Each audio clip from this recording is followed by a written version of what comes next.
And welcome back to Hannity. We told you about the unprecedented measures being taken in New York to limit the Second Amendment rights of citizens there. But the anti-gun movement in America is not limited to the Empire State, not even close. Now, tomorrow, as I mentioned, President Barack Obama, along with Uncle Joe Biden and his gun control task force, will present what is being described as a sweeping set of gun control proposals.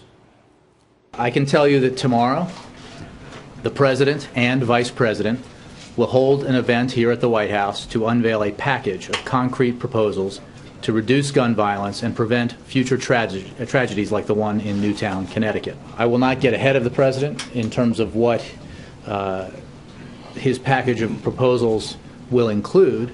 I will simply note that the President has made clear that he intends to take a comprehensive approach. Now, although Jay Carney was hesitant to outline what exactly the president plans on proposing, Fox News has learned that an assault weapons ban, universal background checks, limits on ammunition are all among the measures that will be announced at the midday event. In addition to those extremely controversial moves, our imperial president will unveil up to 19 executive orders that he will take without the approval of Congress. Details on what exactly those orders may focus on, well, that remains sketchy at this hour. But Republicans are already vowing to fight back against these unilaterally and constitutionally questionable actions. Watch this. I'm against having a king.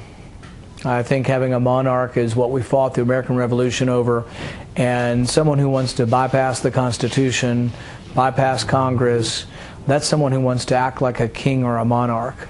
I've been opposed to executive orders, even with Republican president, but one that wants to infringe on the Second Amendment, we will fight tooth and nail, and I promise you there'll be no rock left unturned as far as trying to stop him from usurping the Constitution. Now, perhaps the worst part about tomorrow's gun control event is that we are being told that children are going to stand with the president. Now, these will reportedly be students who wrote to the White House in the wake of the Newtown school shooting last month. Not surprisingly, the decision to use kids as props in this heated debate is drawing some very sharp criticism tonight. We'll have more on that in a moment. But first, I bring on our guest, Republican Congressman Tom Cotton of Arkansas, Democratic California Congressman Brad Sherman. Brad, Jay Carney said this will prevent future tragedies. How is that possible when somebody could just put on their waistband 8 guns, 10 clips, and have 80 shots go off without missing a beat? How can you make that promise when you know and I know that's impossible to fulfill? Sean, you could have had on your show one of our members of the Sportsman's Caucus or someone from Judiciary. It's your show. You've decided to go for the ratings and get the best-looking Democratic congressman you could get. Listen, very attractive, Congressman. I've always said that about you. The Gabby Giffords shooting, as tragic as it was, illustrates what we're talking about here. That was a pistol. The shooter had 33 rounds. When the clip was exhausted and he tried to reload, that's when the crowd rushed him.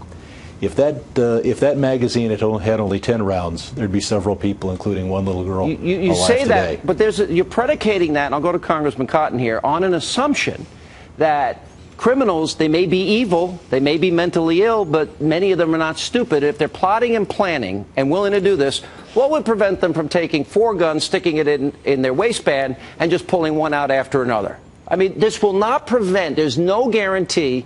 As a matter of fact, it's unlikely that this will prevent any future tragedy. Right, Congressman Cotton? Sean, I believe that's right. These gun control measures that have been reported in the news are extreme, and they're antithetical to the spirit of liberty, which is what the Second Amendment is all about, as much as the First Amendment. Moreover, they'll simply be ineffective. As you mentioned, a ban on a certain kind of magazines means just more magazines, and anyone who's trained at all, as I know from my time in the Army, can change a magazine in 1 to 2 seconds. A ban on so-called assault weapons, well, in Connecticut, there already was a ban on assault weapons, and Adam Lanza still was able to attain one. The city of Chicago, for instance, has some of the most restrictive gun laws in the country. They also have some of the highest murder rates in the country. So while this kind of legislation might make some in the media or liberals feel good, it won't address the kind of horrific shootings we saw in Newtown. Right. To address those, we need to reform our mental health system, ensure families have access to health privacy laws that can let them care for the adult mentally ill children they have, and also ensure sure that there's no federal law that creates gun-free zones. We don't have those, frankly, in the U.S. Capitol or at the White House with the brave men and women of the Secret Service and the Capitol Police guard us and guard the president. Our children don't deserve any less. We guard our money that way. Good point. Congressman Sherman, I'm sure if I ask you if you believe in the Constitution, you'd say yes. I want to look at this president. Many in your party are urging him to bypass Article 1, Section 7, raise the debt ceiling, and go use the 14th Amendment. That would be unconstitutional. I just gave a whole litany of examples on immigration, on a bunch of other issues where this president has, in fact, circumvented Congress. Why executive order? Does he not believe in co-equal branches of government? Does he not believe that Congress has a right to weigh in on these issues? I would think usurping your power would be something you, as a liberal, would be against. Sean, every president has issued hundreds of executive orders. Not like this president. Not like this president in this magnitude. Never. Not true. You're already dreaming of what the executive order proposal would be tomorrow. The fact is, every president has issued controversial executive orders. Why not go through Congress and the legislative process where they pass laws and he signs them? Because the NRA has said they want more effective enforcement of existing laws. That's what the executive branch is supposed to do, and where the executive order does nothing more than use the authorized power. Would not do that, though. though. Obviously, he's not going to ban assault weapons with an executive order. Really? You'll come back tomorrow night if he does?